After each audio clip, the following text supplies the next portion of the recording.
such an asshole. So I am always fascinated when I get field reports from men who are tens to show you boys what it's like on the other side of that ridge or that peak or that hurdle. And if you go back into the archives, I did interview 3 men who I know, friends of mine, who are indeed tens, very good looking and very incredibly successful men. And it's a different world. And I keep trying to pass on the concept that view it more as like a physics problem or a physics phenomena where, there's the sun or a group of hydrogen atoms. And in order for a sun to form in outer space, you need a critical mass of hydrogen atoms so that the gravity can cause the pressure to create nuclear fusion. If you're one atom shy, doesn't work. But when you get that one atom, once you become a linear 10 at least, if not a Gaussian 9 and 10, traditionally, the whole script flips. It just totally flips. And the argument I've made in part through editing Myron's book, we talked Why Women Deserve Less. That concept is in there. And more modernly in my course, The Dad You Never Had, that's linked down below. It's not in Bachelor Pad Economics because we didn't get to this level of physical analysis. Once you realize that, look, if you put your time into the gym and become a 10, the laws of physics changes. And now the girls are throwing themselves at you. And so we have another field report.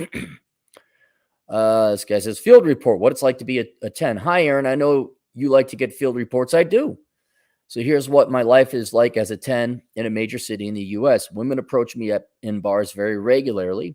I can sit in a bar by myself, have no social proof or status in that bar, and attractive women will just come up and open me.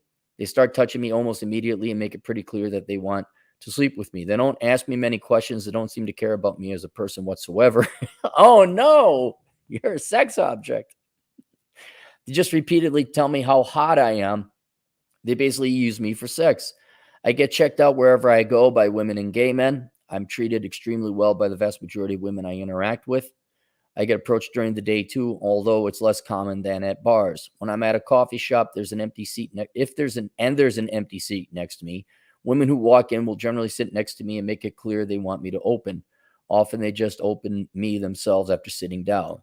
Gay men approach me and hit on me a lot. Yeah, back when I was pretty, I would get dick pics. Remember the good old days when Cappy got dick pics? By the way, don't send me dick pics.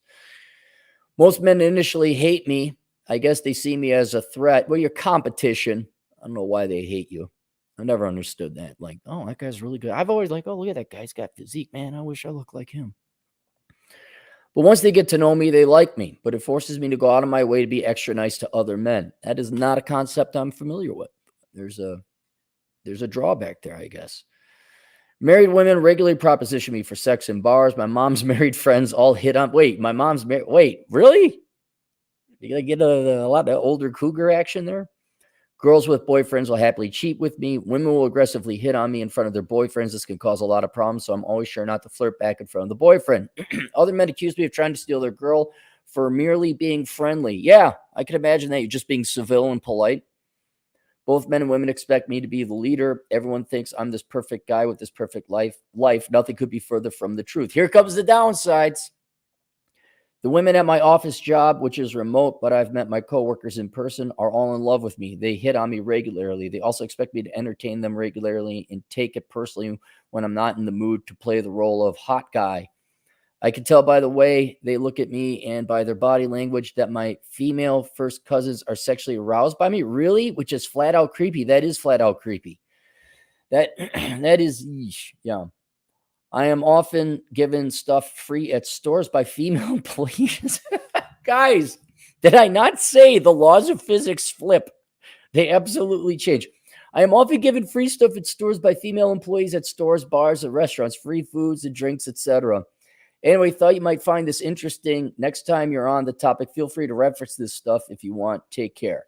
Well, thank you very much. It's a different world. It's just a different world. And it's a compelling argument, guy. Now, of course, there's drawbacks. Nothing's. You're going to show you one situation for another, okay? The new and better situation is not perfect. It's still going to have its problems. But guys, like, think about this. Instead of pulling teeth, and that's really what you're doing when you're asking girls out, is you're pulling teeth and negotiating with them. Just think about it. What about a plan B, where instead of asking girls out and pulling teeth, you go to the gym, you get jacked, you wear fancy clothes. Now I should have asked this guy's height. That's gonna certainly play a role or a factor. And so at the end, you got a great body, you're fancy, whatever. Okay, you're a better man, and these girls do the work. And you avoid that entire quagmire, that nightmare of asking out 10 girls, getting 3 phone numbers, one of which actually texts you back.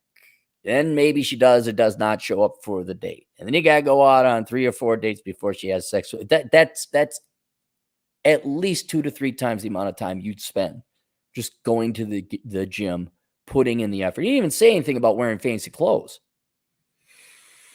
None of the social status, none of that. Well, there you go. Report from the field. Thank you very much, sir. Let's see if we have any super chats. That's it. All right. I got free.